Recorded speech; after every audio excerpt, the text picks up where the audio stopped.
একজন মহিলাকে কোনোভাবে ইসলাম ঠকায় নাই। সম্পদের দিক দিয়ে একজন মেয়ে মানুষ তার বাবা থেকে সম্পদ পায়। 2 নম্বর হলো ওই মেয়ে মানুষটা দেনমোহর পায়। 3 নম্বর হলো ওই মহিলাটা তার স্বামীর কাছ থেকে সম্পদ পায়। কথা বলেন ঠিক কি ঠিক না? আর একজন পুরুষ মানুষ কয় জায়গায় সম্পদ পায়? জোরে বলেন কয় জায়গায়? এক জায়গা থেকে সম্পত্তি পায়, সেটা হলো বাবার সম্পত্তি। তাহলে এই দিক দিয়ে যদি আমরা চিন্তা করি, মহিলাদেরকে কিন্তু ইসলাম ঠকায় নাই, আল্লাহ ঠকায় নাই, নবীজিও ঠকায় নাই। সম্পদের দিক দিয়ে কোনোভাবেই ইসলাম একজন মেয়ে মানুষকে ঠকায় নাই। আবার যদি আপনি সম্মানের দিক দিয়ে দেখেন, মর্যাদার দিক দিয়ে যদি আপনি দেখেন, তাহলেও দেখা যাবে একজন পুরুষের চাইতে একজন মেয়ে মানুষের সম্মান, একজন মেয়ে মানুষের মর্যাদা আমার আল্লাহ পাক রব্বুল আলামিন নবীজির মাধ্যমে 3 গুণ বাড়াইয়া দিয়েছে। জোরে কোন সুবহানাল্লাহ। সেদিন সবাই খোদারি বিধান পেয়ে দুঃখ বেদনা ভুলবে। আল্লাহুম্মা সাল্লি আলা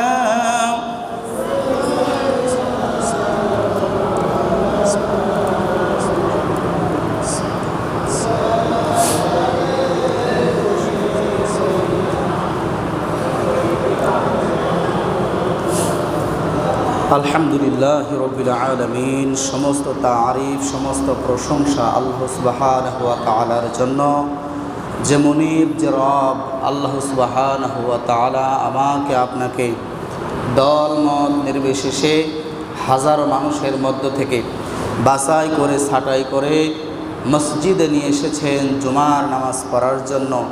আল্লাহ পাক রব্বুল আলামিনের দরবারে সিজদা অবনত কণ্ঠে সমস্যারে উচ্চ আওয়াজ দিয়ে কালেমাতুশ শুকর আদায় করে আমরা সকলেই পড়ছি আলহামদুলিল্লাহ। শত কোটি দরুদ আর সালাম শান্তি বর্ষিত হোক প্রিয় নেতা, প্রিয় রসুল সাইয়্যিদুল মুরসালিন, সাইয়্যিদুস সাকলাইন, রহমাতাল লিল আলামিন বিশ্বনবী জনাবে মুহাম্মদুর রাসূলুল্লাহ। আমরা সকলেই পড়ছি সাল্লাল্লাহু আলাইহি ওয়াসাল্লাম। মুআজ্জাজ মুহতারাম, সম্মানিত উপস্থিতি, প্রিয় ভাইয়েরা, আপনারা সবাই কেমন আছেন? আলহামদুলিল্লাহ রাব্বিল আলামিন। মাদ্রাসার ছাত্রদের থেকে অনেক শিক্ষণীয় বিষয় আছে। এমন অনেক মানুষ আছে যারা 50 বছর বয়স হয়ে গেছে, সূরা ফাতিহা সহি করে পড়তে পারে না, কিন্তু একজন 10 বছর বয়স একজন মাদ্রাসার ছাত্র তার চেয়ে সুন্দর করে বলতে পারে। ঠিক কিনা? ঠিক কিনা? সালাম সুন্দর করে আমরা দিতে পারি না, কিন্তু ছোট্ট একটা মাসুম বাচ্চা 8 বছর, 7 বছর, 12 বছর বয়স কি সুন্দর করে সালাম দেয়। মুসাফা করি, কিন্তু মুসাফা করার একটা দোয়া আছে, এটা আমরা বলতে পারি না, কিন্তু একজন মাদ্রাসার ছাত্র বলতে পারে। ঘুমানোর একটি দোয়া আছে, যেটা আমরা অনেকেই বলতে পারি না, কিন্তু মাদ্রাসার ছাত্ররা পারে কি পারে না? ভাই কথা বলা লাগবে, পারে কি পারে না? পারে। এই জন্য মাদ্রাসার ছাত্র হলো একটা মডেল। মাদ্রাসার ছাত্র কি?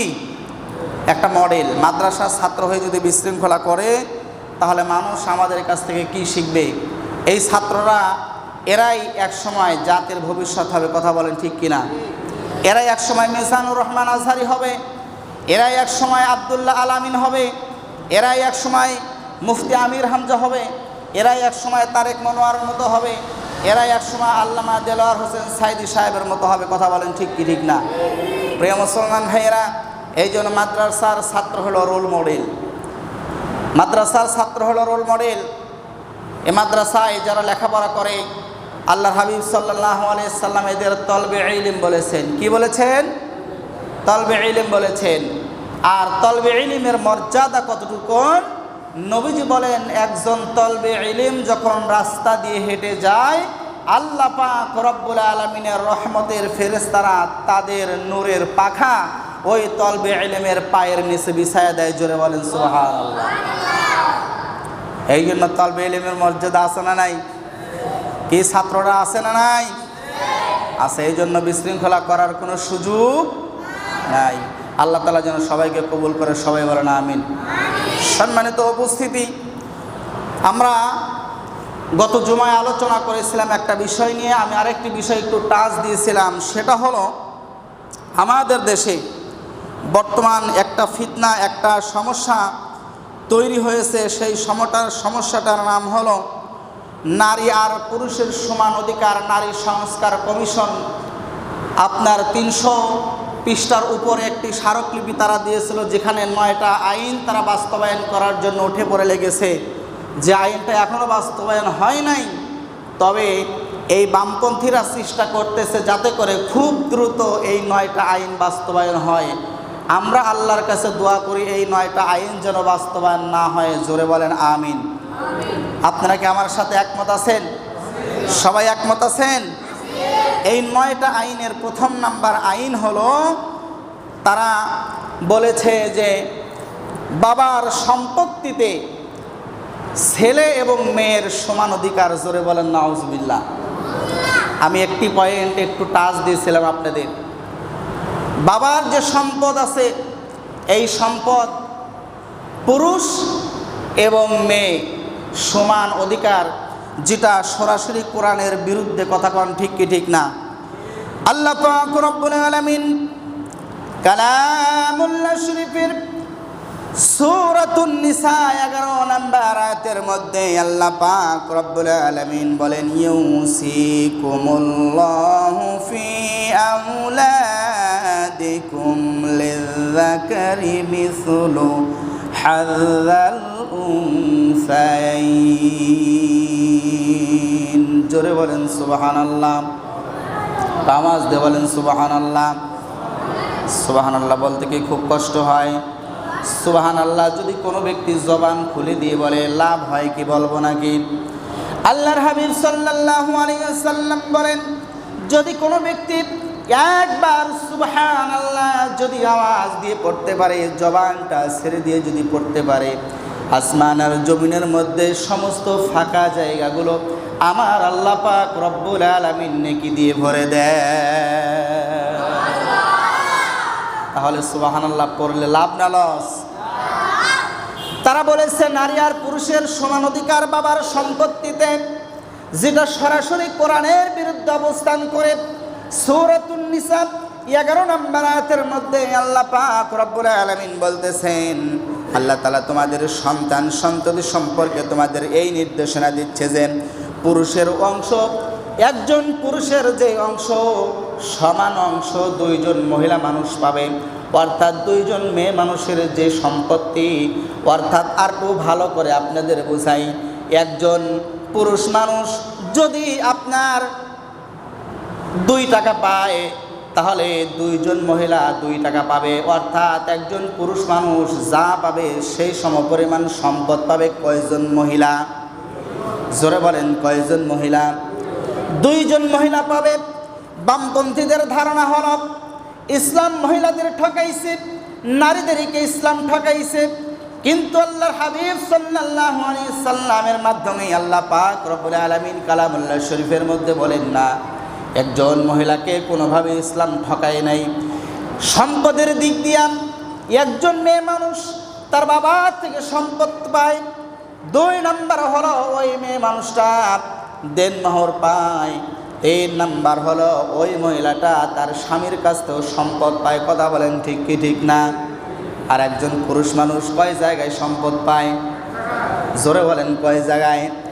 এক জায়গা থেকে সম্পত্তি পায়, সেটা হলো বাবার সম্পত্তি। তাহলে এই দিক দিয়ে যদি আমরা চিন্তা করি, মহিলাদেরকে কিন্তু ইসলাম ঠকায় নাই, আল্লাহ ঠকায় নাই, নবীজিও ঠকায় নাই। সম্পদের দিক দিয়ে কোনোভাবেই ইসলাম একজন মেয়ে মানুষকে ঠকায় নাই। আবার যদি আপনি সম্মানের দিক দিয়ে দেখেন, মর্যাদার দিক দিয়ে যদি আপনি দেখেন, তাহলেও দেখা যাবে একজন পুরুষের চাইতে একজন মেয়ে মানুষের সম্মান, একজন মেয়ে মানুষের মর্যাদা আমার আল্লাহ পাক রব্বুল আলামিন নবীজির মাধ্যমে 3 গুণ বাড়াইয়া দিয়েছে। জোরে কোন সুবহানাল্লাহ। কিভাবে 3 গুণ বাড়াইয়া দিল? নবীজিকে একজন সাহাবী এসে প্রশ্ন করলেন, ইয়া রাসূলুল্লাহ, ইয়া হাবিবাল্লাহ, আমার কাছ থেকে সবচাইতে বেশি খেদমত পাওয়ার অধিকার কার বেশি, আমার বাবার নাকি আমার মায়ের?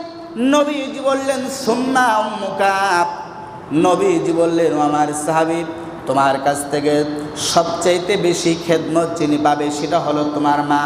সাহাবী বললেন, সুম্মা ক্বালা ইয়া রাসূলুল্লাহ, তারপরে কে? নবীজি বললেন, ক্বালা উম্মুকা, 2 নাম্বার তোমার মা। সাহাবী আবার বললেন, ইয়া রাসূলুল্লাহ, ক্বালা সুম্মা, তারপরে কে? সাহাবীর এই কথার প্রতি উত্তরে নবীজি বললেন, ক্বালা উম্মুকা, নবীজি বললেন, তোমার মা তোমার কাছ থেকে সবচাইতে বেশি সম্মান পাবে, মর্যাদা পাবে, সেবা যত্ন পাবে। 4 নম্বরে সাহাবী আবার বললেন, ইয়া রাসূলুল্লাহ, এরপরে কে পাবে? নবীজি বললেন, ক্বালা আবুকা, তোমার বাবা। এই জায়গায় নবীজি প্রথম নাম্বার কার কথা বলেছেন? মায়ের কথা। জোরে বলেন, কার কথা? 2 নম্বরে কার কথা বলেছেন? 3 নম্বরে কার কথা বলেছেন? 4 নম্বরে কার কথা বলেছেন? 4 নম্বরে বাবার কথা। তাহলে সম্পদের দিক দিয়া মেয়েরা আমাদের চাইতে বেশি জায়গা থেকে সম্পদ পায়। 2 নম্বর হলো সম্মানের দিক দিয়া মায়ের জাতি, মেয়ে মানুষেরা পুরুষের চাইতে 3 গুণ বেশি মর্যাদা পায়। প্রিয় মুসলমান ভাইয়েরা, তার মানে হলো যারা আজকে নারী আর পুরুষের সম্পদের সমান অধিকার চাচ্ছে, আপনাদের কাছে এখন আমার একটা প্রশ্ন, এরা আসলে মেয়েদের সম্পদে সমান অধিকার চাচ্ছে নাকি মেয়েদেরকে ঠকাইতে চাচ্ছে? কথা কয় না, হ্যাঁ? আপনারা বুঝেন নাই? এরা কি মেয়েদেরকে সমান অধিকারের নামে ঠকাইতে চাচ্ছে না? ঠকাইতে চাচ্ছে। প্রিয় মুসলমান ভাইয়েরা, এই জন্য নারী আর পুরুষ জীবনে কোনোদিন এক হতে পারবে না। আল্লাহ পাক রব্বুল আলামিন বলেন, আর-রিজালু কাওয়ামুনা আলান নিসা, নারী হলো পুরুষের অধীনে থাকবে। কোনোদিন কোনো নারীর অধীনে কোনো পুরুষ থাকবে না। কিন্তু কোনো নারীর অধীনে কোনো পুরুষ না থাকলেও প্রায় বিগত 15 থেকে 17 বছর বাংলাদেশের জনগণ কিন্তু একটা নামে মানুষের অধিকারে ছিল। কথা কোন ঠিক কিনা?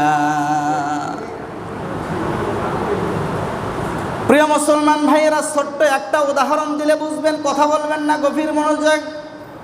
অনেক গুরুত্বপূর্ণ কথা এই জায়গায় লুকায়িত আছে। আপনারা সাধারণ মানুষ, সাদামাটা মানুষ, হয়তোবা বুঝতেছেন না, মনে করতেছেন হয়তোবা আমাদের কোনো কিছু হবে না। প্রিয় মুসলমান ভাইয়েরা, মাঠের মধ্যে 10 জন মানুষ কাজ করতেছে, হঠাৎ করে বৃষ্টি শুরু হয়ে গেছে, ভিজবে কয়জন?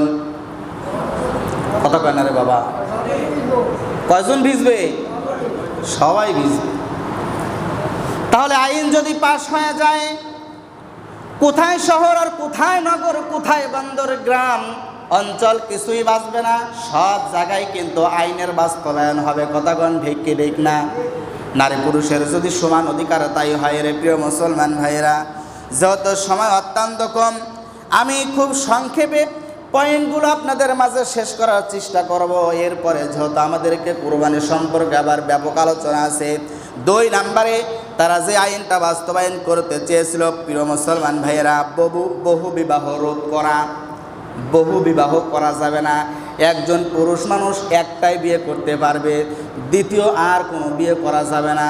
কিন্তু আল্লাহ পাক রব্বুল আলামিনের কোরআন শরীফের বিরুদ্ধে তারা এই আইনটা বাস্তবায়ন করতে চেয়েছেন। প্রিয় মুসলমান ভাইয়েরা, ভালো করে শোনেন, গভীর মনোযোগ দেন। তাদের চিন্তা ভাবনা হলো একজন পুরুষ মানুষ একটাই বিয়ে করতে পারবে, আর আল্লাহ পাক রব্বুল আলামিন বলেন একজন পুরুষ মানুষ 4টে পর্যন্ত বিয়ে করতে পারবে। জোরে কোন সুবহানাল্লাহ। আরে পুরুষ মানুষটা এবার খুব খুশি, একসাথে 4টে পর্যন্ত বিয়ে করতে পারবে। কিন্তু তারা যেই মত প্রকাশ করেছে, তারা বলেছে একটার বেশি দ্বিতীয়টা বিয়ে করতে পারবে না। আল্লাহ পাক রব্বুল আলামিন এই ব্যাপারে সূরাতুন নিসা 3 নম্বর আয়াতের মধ্যে আল্লাহ রাব্বুল আলামিন বলেন, ফানকিহু মা তাবা লাকুম মিনান নিসাই মাসনা ওয়া সুলাসা ওয়া রুবাআ। জোরে জোরে বলেন না মারহাবা। ওরা বলল একজন পুরুষ মানুষ একটাই বিয়ে করতে পারবে, কিন্তু আল্লাহ পাক রব্বুল আলামিন বলেন একজন পুরুষ মানুষ একসাথে 4টা বিয়ে করতে পারবে। আল্লাহ রব্বুল আলামিন বলেন মাসনা ওয়া সুলাসা ওয়া রুবাআ। এই আয়াতের পরবর্তীতে আমার আল্লাহ তাআলা ডাক দিয়ে বলতেছেন, বান্দারে তোমার যদি দৈহিক ক্ষমতা থাকে, আর্থিক যদি বল থাকে, শরীরে যদি শক্তি থাকে, তাহলে তুমি এক এক করে 4টা বিয়ে করতে পারো, কোনো সমস্যা নাই।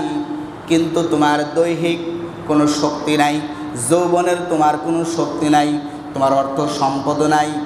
প্রিয় মুসলমান ভাইয়েরা, আল্লাহ বলে বান্দারে যৌবনেরও শক্তি নাই, আর্থিক দিক দিয়েও তুমি স্বাবলম্বী নয়, তাহলে তুমি 4টা তো বিয়ে করলে ওই 4টা স্ত্রীকে তো ঠিক মতো তুমি ভরণ পোষণ করতে পারবে না, ওই 4টা স্ত্রীর হক তুমি ঠিক মতো আদায় করতে পারবে না, যৌবনের চাহিদা তুমি ঠিক মতো আদায় করতে পারবে না। অতএব তোমরা 4টা নয়, তোমরা একটাতেই খুশি হয়ে যাও।